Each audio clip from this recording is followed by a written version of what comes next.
quero convidar você a vir conosco à Escola dos Gideões, onde estamos estudando a respeito da oração, da adoração e da pregação da Palavra de Deus.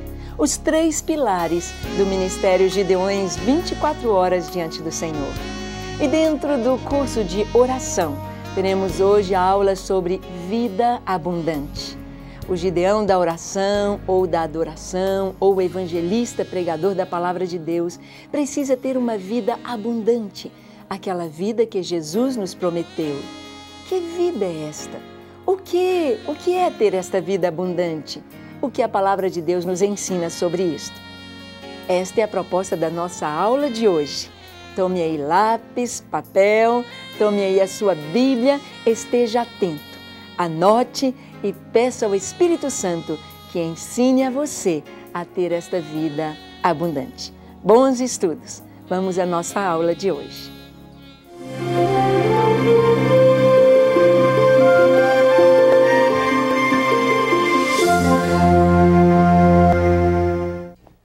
Muito bem, queremos convidá-lo a tomar a Palavra de Deus, a tomar aí um bloco, seu caderno, lápis. Vamos estudar sobre a vida abundante. O Senhor Jesus nos falou a respeito desta vida abundante. Ele ensinou aos seus discípulos e fluía de dentro do Senhor algo tão maravilhoso que era quase palpável. A unção de Deus estava sobre Jesus.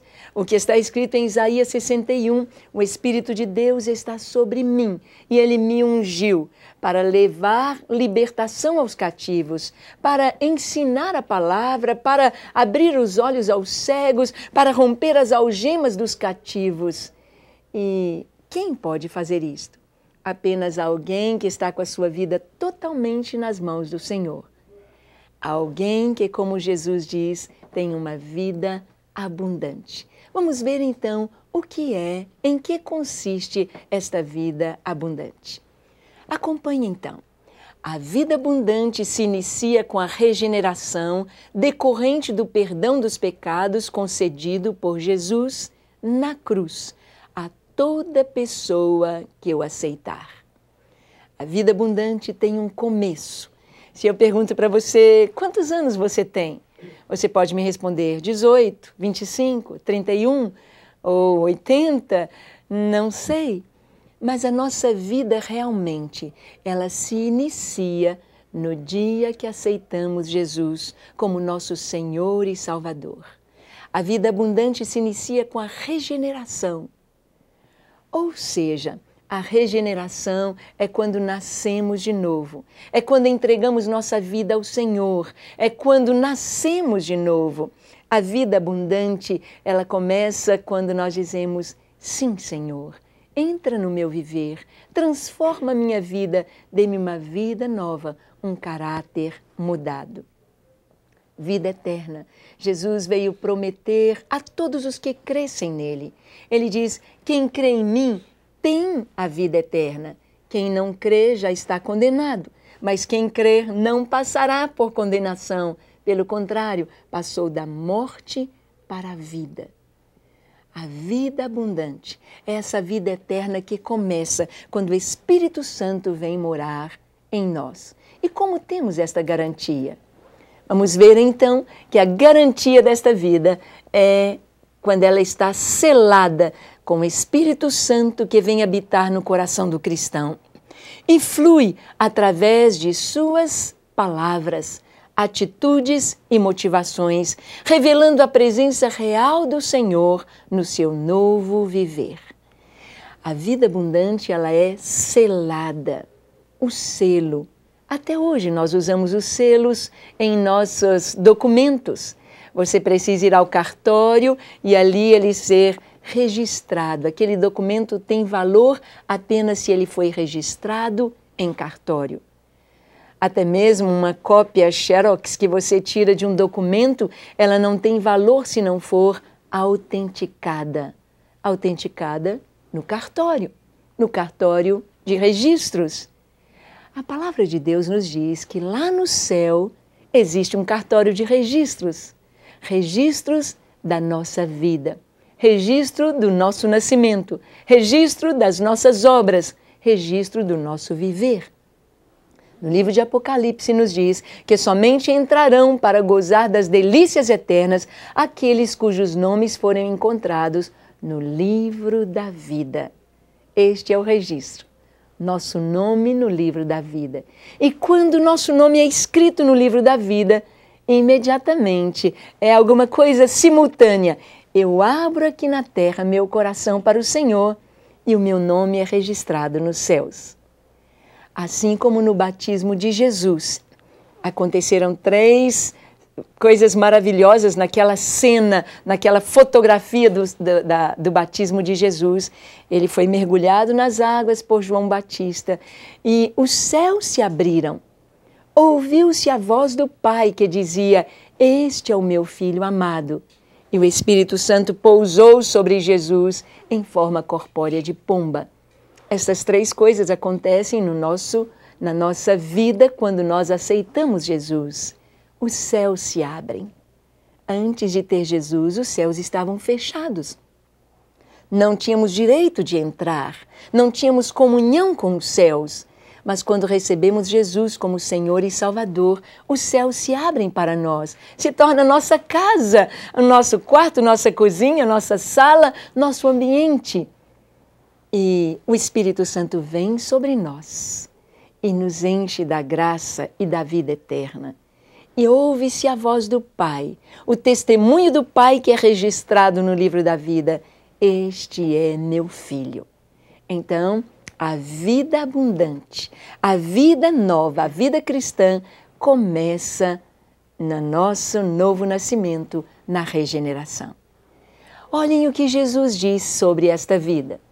Ele diz em João 10, versículo 10, na parte B do versículo: "Eu vim para que tenham vida e vida com abundância." Eu vim para que tenham vida e vida com abundância. É importante percebermos que o Senhor nos diz: "Eu vim para que tenham vida e, vírgula, vida com abundância." Não apenas vida, mas vida com abundância. Ou seja, esta vida que o Senhor traz para nós é diferente do simplesmente respirar, comer, dormir, reproduzir e trabalhar e tornar a dormir, descansar. É muito mais do que isto. A vida que o Senhor nos traz, esta vida abundante, como águas de uma cachoeira, o Senhor traz para nós uma vida que transcende apenas as coisas do dia a dia. Essa vida, podemos chamá-la a vida depois da vírgula, a vida abundante. Uma vida que nos leva para uma outra dimensão, uma vida que nos faz viver em total liberdade e conhecendo tantas coisas maravilhosas. Nós vamos ver nesta aula um paralelo entre Jesus, a vida que Ele nos oferece, e a águia. Características da águia. Então você pode ver características da águia e a vida abundante do cristão. Tome aí o seu lápis e papel e anote, porque essas características não estão anotadas aí em seu livro da Escola dos Gideões. Então anote esse paralelo que vamos fazer entre a vida e as características da águia e a do cristão. Por quê? Porque a palavra de Deus nos diz que Ele renova-nos como a águia. Nos diz o texto que nós vamos subir às alturas como as águias. Então vamos ver estas características da águia. Primeira, a águia sempre busca voar mais alto. Isaías 40, 29 a 31.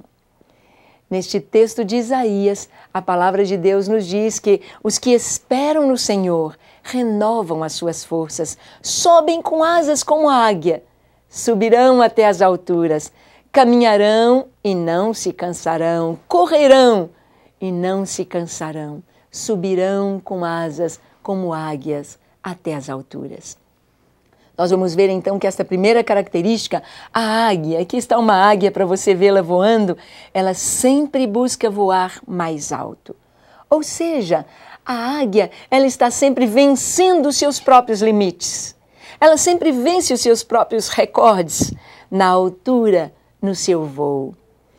A águia pequenina, quando está aprendendo a voar, ela é empurrada do ninho. A águia mãe vê os filhotinhos se emplumando, nascendo as penugem,has.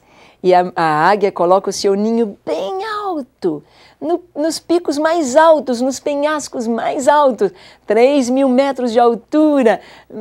A águia gosta de morar nas alturas. E ela então, quando os filhotinhos já estão prontos para voar, ela começa a encher, a tirar do ninho todo o conforto. E ela então empurra os filhotinhos do ninho. Ela tira as plumagens ali que estão, aquelas coisinhas fofas que dão conforto no ninho. Ela vai tornando o ninho desconfortável para os seus filhotes, para que eles voem. Às vezes, na sua vida, na nossa vida como cristãos, o Senhor já quer que comecemos a voar pela fé, a investir na oração, e Ele vai tirando o conforto do nosso status quo, Ele vai tirando o conforto ao nosso redor para nos empurrar para as alturas. E a águia mãe então empurra o filhotinho para fora do ninho. E ele vai voando, vai caindo, vai despencando e tenta bater as asinhas, ainda não está conseguindo e vai despencar no abismo. Aí a águia mãe vem, voeja por baixo, toma o filhote sobre as suas costas, sobre o seu dorso e o leva de volta ao ninho. E esta experiência se repete 1, 2, 3, 10 vezes, até que o filhotinho já consegue voar. Seu primeiro voo é mais baixo, o segundo um pouco mais alto, depois mais alto, e a águia sempre busca voar mais alto. Sempre, sempre. A vida abundante tem esta característica. Nós já temos a nossa experiência, mas buscamos voar mais alto. Prosseguindo então com o nosso estudo, nós vamos ver outra característica das águias, outra característica. A águia voa acima das tempestades. Salmo 91, versículo 1 diz isto, e nós temos um texto em Apocalipse, capítulo 4, versículo 1, que diz: sobe para aqui. A águia sempre busca voar acima das tempestades. A tempestade está acontecendo lá embaixo. As galinhas, elas chamam seus filhotinhos para debaixo das suas asas, cló, cló, os bichinhos vêm, os pintainhos vêm, e ela os cobre com as suas asas, e ela espera a tempestade cair. E molha e passa sobre suas penas, mas os filhotinhos estão abrigados. A águia não. A águia, quando a tempestade se forma, quando o céu começa a se escurecer, quando começam os raios, os relâmpagos, ela voa às alturas, ela sobe acima das nuvens, ela fura a camada de nuvens e ela voa acima das tempestades. Enquanto lá embaixo a tempestade cai, enquanto lá embaixo tudo está escuro e o vento sopra e arranca os telhados e destrói casas e molha e vem enchentes. A águia que subiu acima das nuvens, ela goza de algo, podemos dizer, sobrenatural para os que estão lá embaixo. Acima das nuvens, o céu é sempre azul e o sol sempre brilha. A águia, ela deixa lá embaixo a tempestade, ela deixa os raios, os relâmpagos e ela está acima. Assim como no Apocalipse Deus disse para João, sobe para aqui. Então, João subiu e lá ele divisou uma outra dimensão de vida. Outra característica da águia é esta: a águia voa sempre em linha reta. Salmo 1, de 1 a 5. O Salmo 1, ele nos fala sobre o homem que teme ao Senhor e anda nos seus caminhos. Ele tem uma vida reta, uma vida dentro dos princípios do Senhor, dentro da palavra do Senhor. A águia voa em linha reta, isto significa que ela não é como os urubus, como os abutres que voam em círculos sobre a carniça. Os urubus, quando tem ali um animal morto, eles ficam sobrevoando em círculos, vigiando aquilo que é deles. A águia, pelo contrário, ela não fica girando em círculos em torno de uma mesma situação, mas ela voa sempre em linha reta, em linha reta. A vida abundante que Jesus veio trazer para nós, ela traz esta conotação de uma vida reta, voar em linha reta. Você conhece as placas educativas do trânsito e as placas de advertência, quando dizem, olha, cuidado, não ultrapasse com dúvida. As placas vão mostrando, olha, tem uma curva acentuada, diminua a sua velocidade, e nós vamos obedecendo a estas placas e aí então temos segurança. Quando desobedecemos, então corremos risco, e risco até mesmo de vida. Quando a palavra de Deus nos mostra que a palavra de Deus é reta, que a vida do cristão é reta, quando nós falamos em reta, nós podemos ver o que nos aguarda lá na frente. Quando você tem uma curva, você não sabe a paisagem depois da curva. Você está fazendo aquela curva, não sabe o que te espera. Mas o que está em linha reta, você pode ver lá na frente. Você sabe para onde está indo. A vida do cristão, a vida abundante, a vida do Gideão da oração, do Gideão 24 horas diante do Senhor, deve ser esta vida reta, que você sabe onde está e para onde vai. Onde você está e está indo para o trono da glória, para a presença do Pai, para a eternidade com Deus. É isso que nos diz o Salmo 1, que o homem de Deus, ele não anda no conselho dos ímpios, não para no caminho dos pecadores, não se assenta na roda dos escarnecedores, mas ele tem o seu prazer reto na lei do Senhor e na sua lei medita de dia e de noite. Ele é como árvore plantada junto às águas que no devido tempo dá o seu fruto e as suas folhas não murcham e tudo quanto ele faz, em tudo, ele será bem-sucedido. Uma vida reta. A vida abundante é como o voo da águia, sempre em linha reta. Vamos ver outra característica das águias. As asas da águia são bem maiores do que o seu corpo. As asas da águia são bem maiores do que o seu corpo. E eu quero que você veja isto. Olha, nesta figura que temos aqui da águia, nós podemos ver o seu corpo e a dimensão de suas asas. Uau, é bem desproporcional se comparado com as asas da pomba, que vem até aqui, as asas de outras aves. Ela é bem desproporcional, bem maiores do que o seu corpo. Por quê? E o que isso tem a ver com o cristão e com a vida abundante? As asas, sendo maiores do que o corpo, vão fazer da águia um planador. E o que tem isto a ver? Vamos ver o seguinte. Nós dissemos na arte anterior, estava escrito que a águia voa acima da tempestade. E quando ela voa acima da tempestade, lá em cima, há correntes, há ventos. E a águia, quando ela está bem alta, ela apenas abre as suas asas e se deixa levar no sabor do vento. O que isto significa?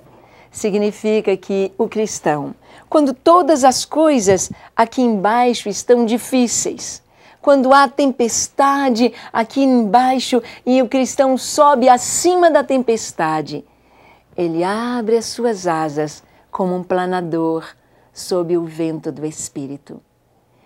Vida abundante é ser conduzido pelo vento do Espírito, é ser conduzido pelo Espírito de Deus, é deixar que este vento nos conduza para a direita, para a esquerda, para cima, para baixo, como um planador. Vida abundante é uma vida totalmente nas mãos do Senhor, que depende totalmente dele e espera as ordens que venham do Senhor. Você tem esta vida abundante? Entre nas águas de Ezequiel. As águas primeiro davam pelos tornozelos, depois pela cintura, depois pelos lombos, depois não davam pé. E enquanto as águas dão pé, nós conduzimos nossa vida.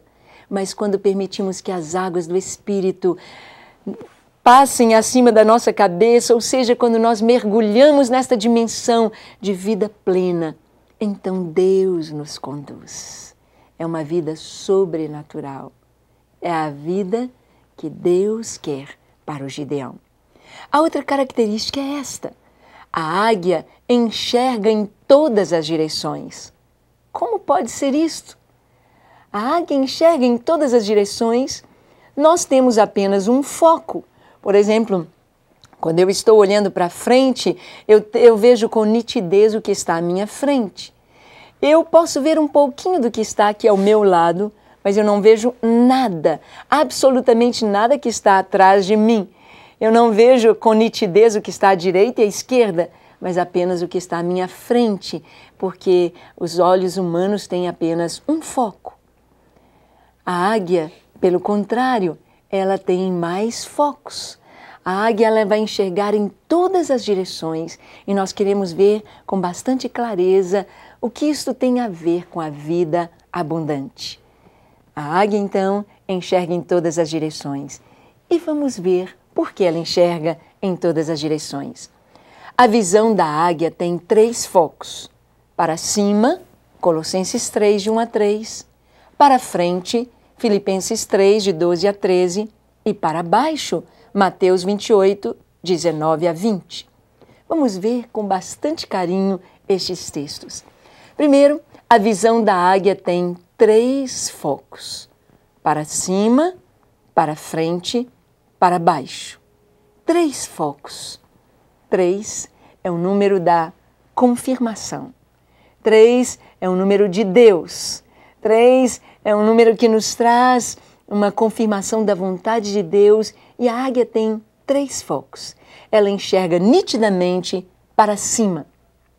Colossenses capítulo 3, de 1 a 3 nos diz: portanto, se já ressuscitastes com Cristo, buscai as coisas que são de cima e não as que são aqui da terra. Deus nos fala para buscarmos as coisas de cima. O nosso foco tem de estar nas coisas de cima. O cristão, aquele que está ligado ao Senhor, aquele que tem uma vida abundante, ele busca as coisas de cima. Os seus pés estão na terra, mas o seu coração está nas coisas celestiais. E aqui diz que o foco da águia também é para frente. Em Filipenses 3, de 12 a 13, o apóstolo Paulo diz: eu ainda não alcancei a perfeição, mas uma coisa faço, esquecendo-me das coisas que para trás ficam, eu prossigo para o alvo, para o prêmio da soberana vocação de Deus em Cristo Jesus. Ele não olha para trás, ele olha para frente. Eu olho para frente.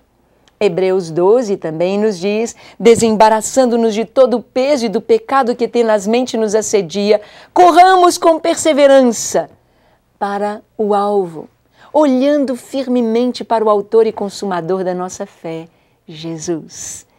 Olhar para frente significa estar olhando constantemente para Jesus.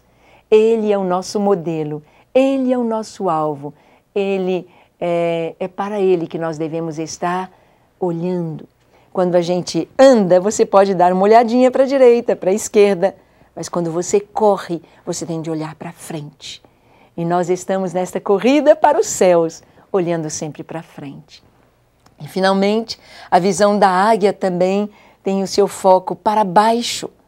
Mateus 28, 19 a 20, nós temos a grande comissão do Senhor, quando Ele diz: portanto, ide por todo o mundo e pregai o evangelho a toda criatura. Quem crer e for batizado será salvo, quem, porém, não crer já está condenado. Ide, ensinando-os a guardar todas as coisas que eu vos tenho ensinado. E Ele diz: e sereis minhas testemunhas, tanto em Jerusalém como em toda a Judéia e Samaria e até os confins da terra. Ou seja, nós como Gideões, como servos do Senhor, tendo uma vida abundante. Assim como Jesus, precisamos ter o nosso foco para cima, o nosso coração na eternidade, na palavra de Deus, nas coisas de Deus. Precisamos ter o nosso olhar no trono da graça, nas mãos do Senhor, no rosto do Senhor, nos planos do Senhor. Precisamos olhar para frente, deixe para trás as coisas que para trás ficaram. Paulo ele diz em 2 Coríntios 5,17, e assim, se alguém está em Cristo, é nova criatura. As coisas velhas já passaram, eis que tudo se fez novo. Novo. Então, nada de olhar para trás, olhar para frente, olhar para cima e olhar para baixo as pessoas que estão ao nosso redor. Ter compaixão, amor pelos perdidos, orar, interceder pelos parentes, pelas nações. Isto é, olhar ao nosso redor, ter este foco. A águia tem 3 focos. A vida abundante nos traz 3 focos. Olhando para cima, o que nos aguarda. Olhando para frente, o que temos para fazer agora. E olhando para baixo, ao nosso redor, o que as pessoas precisam da nossa oração. Prosseguindo com as características da águia, vamos ver que a águia vive em liberdade. João, capítulo 8, versículo 36, nos diz isto. A águia vive em liberdade. E o que isto significa? Significa, em João 8,36, o Senhor diz que se o Filho vos libertar, verdadeiramente sereis livres. Somente através de Jesus nós podemos ter vida plena em liberdade. Há muitas pessoas que dizem, os crentes não podem beber, não podem ir à discoteca, não podem dançar, não podem isso, não podem aquilo, não podem prostituir, não podem mexer com isso, mexer com aquilo. O crente não pode. Mas não é verdade. Nós estamos diante de todas as coisas, de todas as mesas, de todos os pratos, de todos os copos, mas nós podemos escolher. Não somente temos liberdade para escolher, mas nós temos a sabedoria, a graça do Senhor para escolher o que é bom, escolher aquilo que presta. E temos a liberdade de olhar para um copo de bebida e dizer, eu não preciso disso. Eu tenho um outro vinho para tomar. Um vinho que me enche de alegria e alegria plena, o Espírito de Deus. O crente, ele pode olhar o ambiente de uma discoteca e dizer, eu não preciso disso. Eu posso dançar em liberdade na presença de Deus e eu posso desfrutar de uma dança pura, gostosa, em que o meu corpo balança no ritmo de marcha, de valsa, mas adorando meu Deus e me enchendo de uma doce alegria. Ser livre é poder escolher e escolher o melhor. Isto é ser livre. Jesus disse, eu sou a porta das ovelhas. Quem entrar por mim, entrará e sairá e encontrará pastagens. Livre é o cristão. Livre é aquela pessoa que tem vida plena e abundante. Ela pode entrar e sair. Pelas portas do mundo, as pessoas só podem entrar e ficam presas. Presas pelo vício, presas pelo pecado, presas pelas coisas do mundo. E aqui nós temos a letra de um lindo cântico. Livre, livre, meu espírito é livre. Livre me fez Jesus. Para amá-lo, para adorá-lo, livre me fez Jesus. Talvez você saiba cantar este cântico, livre, livre, meu espírito é livre, livre me fez Jesus. Nós podemos ser livres somente quando somos libertos do pecado. E a culpa é que pressiona, a culpa é que mata, a culpa é que traz um peso tão grande. E a liberdade da culpa vem através do sangue de Jesus, desta verdadeira liberdade que Ele nos trouxe. Antes estávamos presos nos nossos pecados, estávamos condenados à morte. Mas quando recebemos Jesus como nosso Senhor e Salvador, os nossos pecados foram perdoados, as correntes romperam com as gotas do sangue de Jesus, as algemas se abriram, a porta da prisão foi aberta e agora estamos livres. Livres para entrar nos céus, pois as portas se abriram para nós, para caminhar pela terra e para voar com asas como águia, livre. Livre. Meu espírito é livre, diz o cântico. E esta liberdade não é libertinagem. Não é cada um fazer o que quer, mas é fazer aquilo que agrada a Deus, aquilo que é bom. É liberdade para escolher o que é bom e escolher a vontade de Deus. Esta é a verdadeira liberdade para a qual nós fomos feitos, para viver em alegria nesta nova dimensão de vida. Vida abundante. E prosseguindo com as características da águia, neste paralelo entre a águia e o cristão, o Gideão da oração, o Gideão 24 horas diante do Senhor, nós vamos continuar vendo outras características. E a próxima é esta. A águia mantém a fidelidade familiar. O que isso significa? A águia mantém a fidelidade familiar. A águia é uma ave, é um animalzinho que é fiel ao seu cônjuge, entre aspas. Nós sabemos de muitos animais e mesmo aves que não têm um companheiro fixo, não formam uma família. Com as águias não é assim. A águia, ela é muito fiel no seu casamento. Ela é fiel, ela mantém a fidelidade familiar. A vida plena em Cristo nos traz aliança, aliança com Deus e aliança com os nossos irmãos.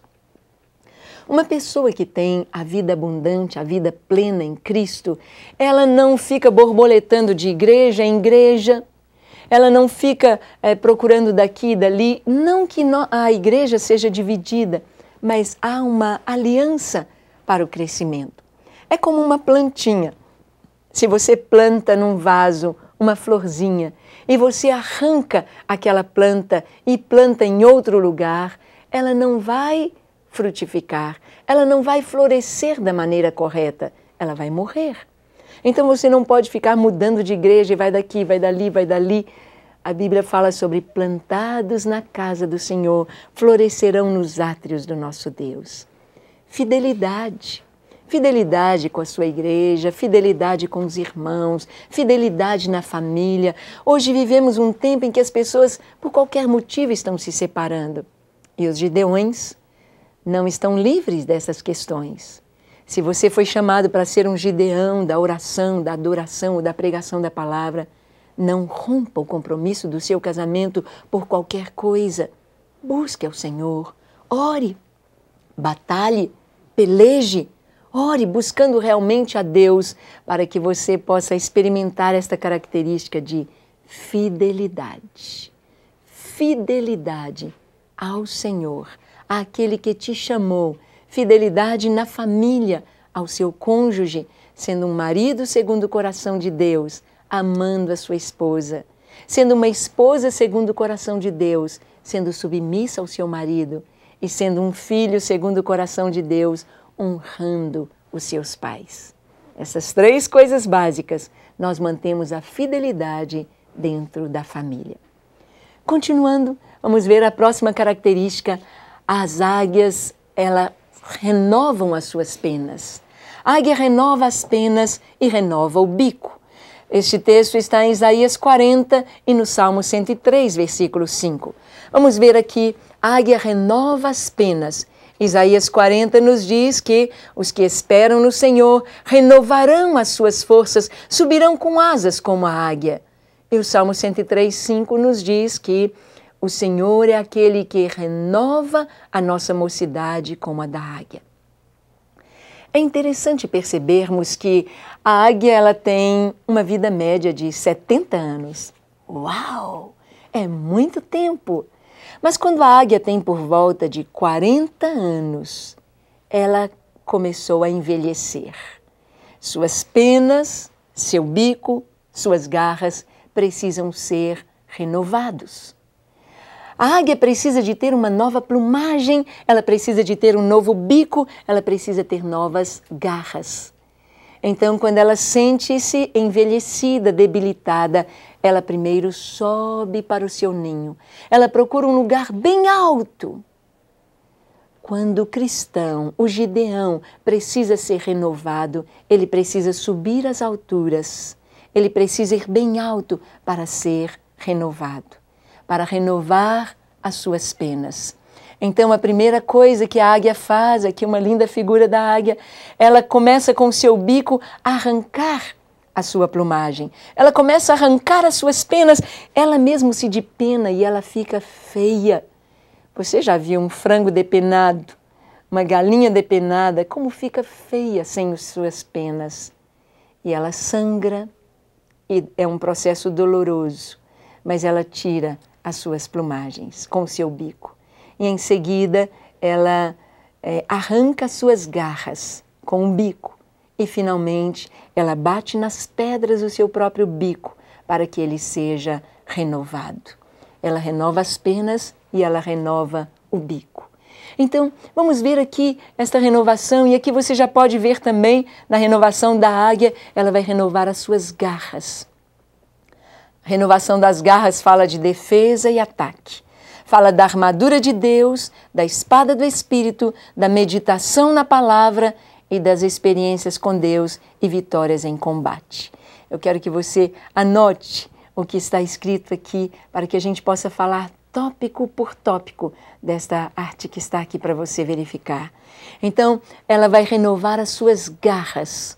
As garras nos falam de defesa e ataque. Nós temos a armadura de Deus. A armadura de Deus, ela tem todas as peças que nos falam de defesa. O capacete da salvação, a couraça da justiça, o cinturão da verdade, os pés calçados com a preparação do evangelho da paz, o escudo da fé e a espada de 2 gumes, que é a palavra de Deus. Toda armadura nós temos objetos, ou vamos falar assim, as coisas que vão nos proteger. São adereços que irão trazer proteção, roupas e trazendo proteção. Mas a única arma de ataque é a espada. Esta armadura de Deus nada mais é do que a presença do próprio Jesus conosco. É o próprio Senhor que nos cobre. A armadura é de Deus e não nossa. É Ele mesmo nos cobrindo, é Ele mesmo nos revestindo da sua presença para nos fortalecer. Eu e você precisamos de uma renovação total da nossa plumagem, precisamos de uma renovação das nossas garras, da nossa defesa. E essa defesa é a armadura de Deus. E aqui fala também da espada do Espírito. A espada do Espírito é a própria palavra de Deus. Quando nós meditamos na palavra de Deus, nós estamos renovando o nosso interior, renovando e vestindo essa armadura de Deus, porque a espada é a arma que nós temos para atacar o inimigo. Jesus foi tentado lá no monte da tentação, Jesus foi tentado lá no deserto pelo inimigo, e Satanás tentou Jesus até mesmo com a palavra. Mas Jesus resistiu a toda tentação usando as Escrituras Sagradas. Jesus usou o que está escrito nas Escrituras, dizendo: nem só de pão viverá o homem, mas de toda palavra que procede da boca de Deus. O inimigo tentou torcer as Escrituras e Jesus trouxe a palavra e disse: vai-te, Satanás, porque está escrito: ao Senhor teu Deus adorarás e só a Ele servirás. Eu preciso conhecer bem a palavra de Deus. Eu preciso renovar a minha defesa, lendo e meditando nesta palavra todos os dias. Como Gideão da oração, ou da adoração, ou da pregação da palavra, nós temos a obrigação de todos os dias ter um momento a sós com Deus. Um momento de estudo das Escrituras, um momento de oração, de adoração, de deleite na presença do Senhor, renovando as nossas defesas e renovando a nossa arma de ataque. As experiências que temos de vitória. Quando você experimenta vitória no mundo espiritual, isto renova as nossas forças. Nós não vamos esperar ter 40 anos de crente, como a águia espera ter 40 anos para renovar o bico, a plumagem e as garras. Nós vamos nos renovar a cada amanhecer. Quando fala de renovar o bico é que vai agarrar e comer o alimento. O bico fala da nossa fala. É na boca. Jesus diz que não é o que entra pela boca que contamina, mas o que sai. Eu e você precisamos renovar o nosso bico. Ou seja, cuidado com o que nós falamos. Há um peso nas nossas palavras. Fale palavras de bênção. Fale palavras de amor, confissões de amor. Fale para sua esposa que você a ama. Fale para o seu marido que você o ama. Fale para os seus filhos que você os ama. Fale para o Senhor que você os ama. Eu gosto muito, algo que eu faço quase todos os dias, quando eu vou tomar o meu banho e o espelho se embaça com o vapor do chuveiro ou a porta de vidro do box está embaçada, eu gosto de escrever confissões de amor ali. Eu digo, Jesus, eu escrevo, Jesus, eu te amo. Pai, eu te adoro. Doce Espírito, eu te quero. Nós precisamos trazer confissões de amor, porque o amor tem de ser regado, o amor precisa ser cultivado. E como a águia, um cristão, aquele que tem uma vida plena, uma vida abundante, ele precisa de ter o seu bico renovado.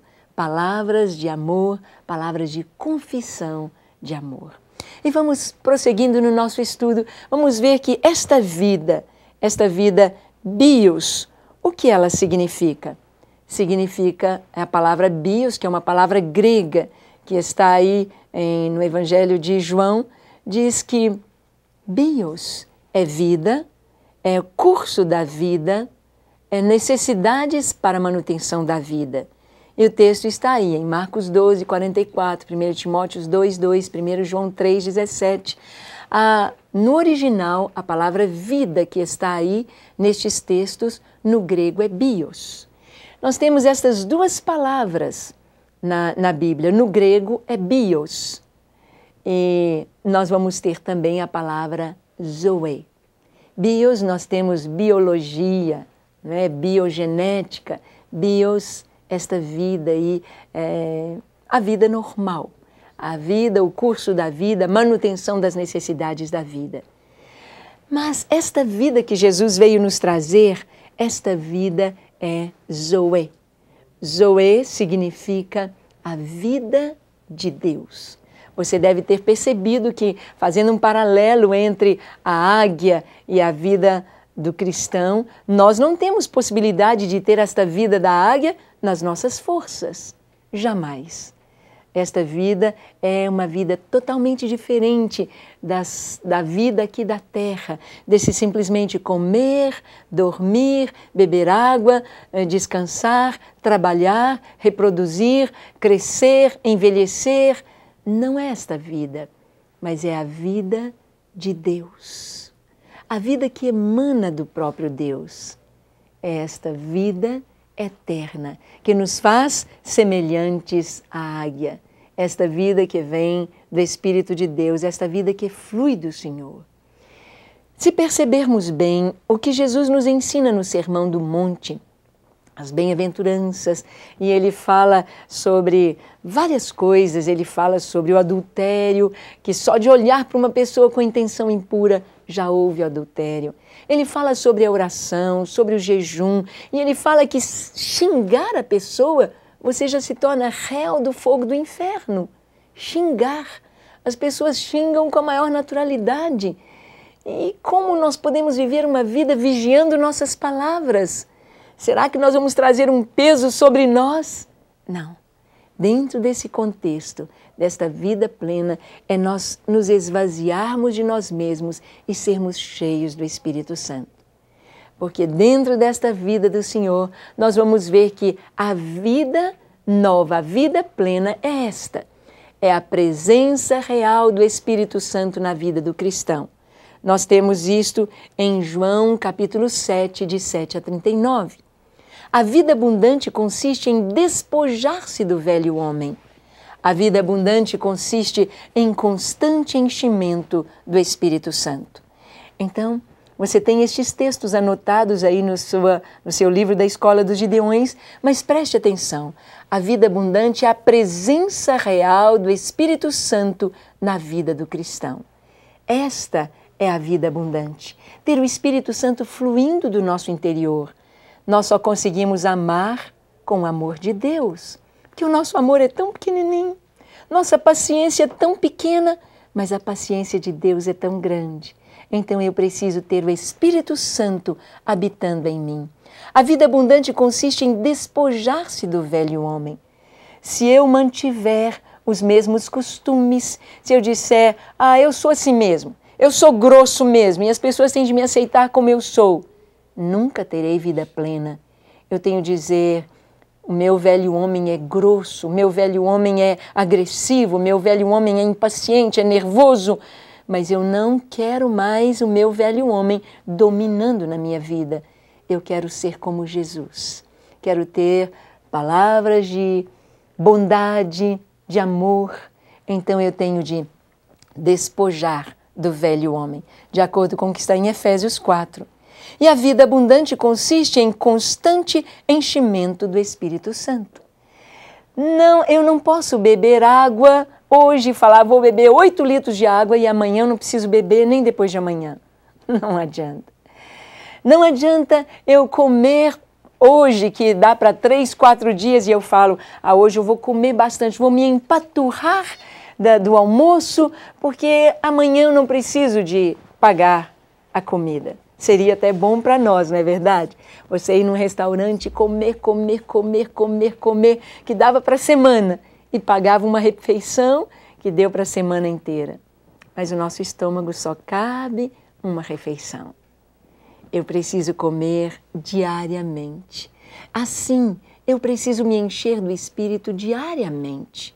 Não, se hoje eu fui cheia do Espírito, tive uma visitação gloriosa, quem sabe agora você e seu grupo que está aí estudando esta lição dos Gideões, da Escola dos Gideões, vocês tiveram um momento gostoso e você foi cheio do Espírito, ou agora, após esta aula, vocês vão ter um momento glorioso de busca do Senhor e vão ser visitados pelo Espírito, falando em línguas e cantando e salmodiando.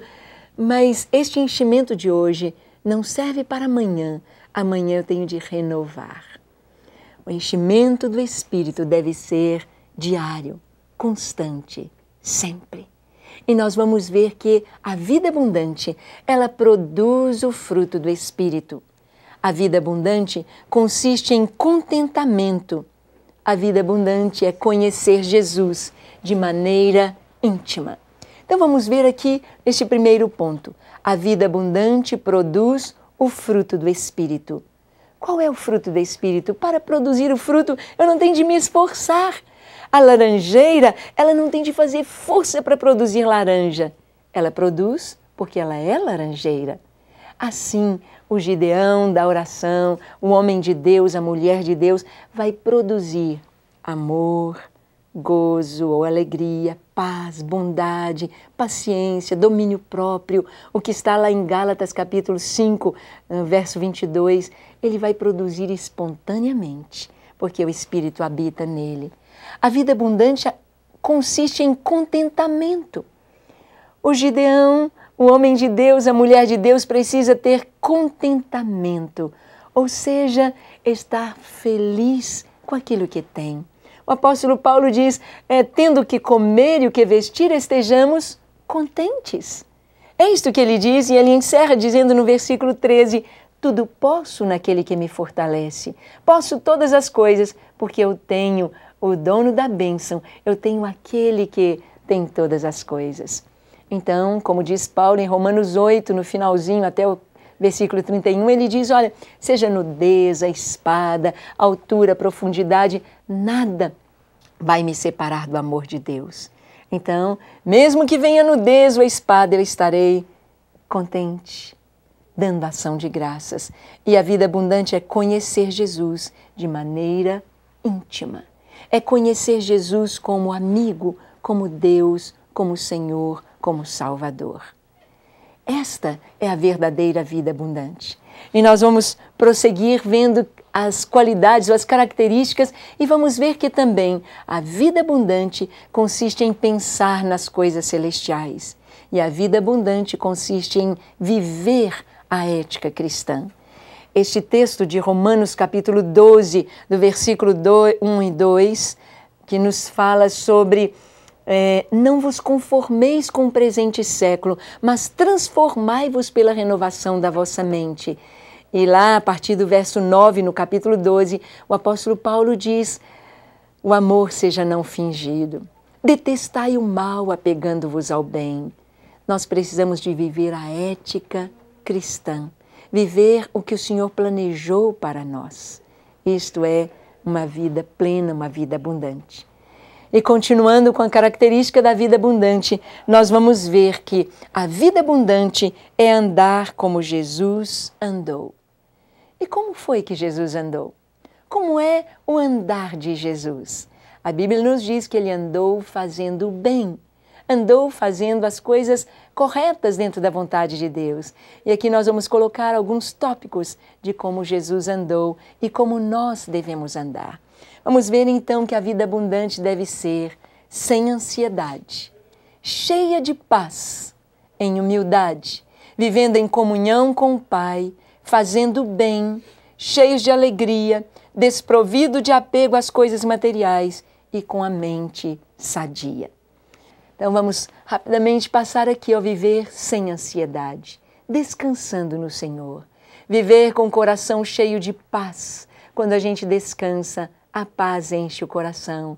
Ser humilde, viver em humildade na presença do Senhor. Viver em comunhão com o Pai, em oração. Fazer o bem a todos, até os nossos inimigos, cheio de alegria. Não ter apego às coisas materiais e com a mente sadia. Bem, nesta aula de hoje, nós aprendemos o que é a vida abundante. Aprendemos sobre o que seja viver na presença do Senhor, viver na unção do Espírito de Deus. Que você possa viver esta vida abundante, esta vida plena. E você, como Gideão, possa usar a palavra de Deus e viver sempre na presença dEle. Bem, que você tenha ótimos estudos. Fique firme, cumpra seu horário como Gideão. E que você possa permanecer nos caminhos do Senhor, tendo uma vida abundante. Até o nosso próximo estudo, se Deus quiser.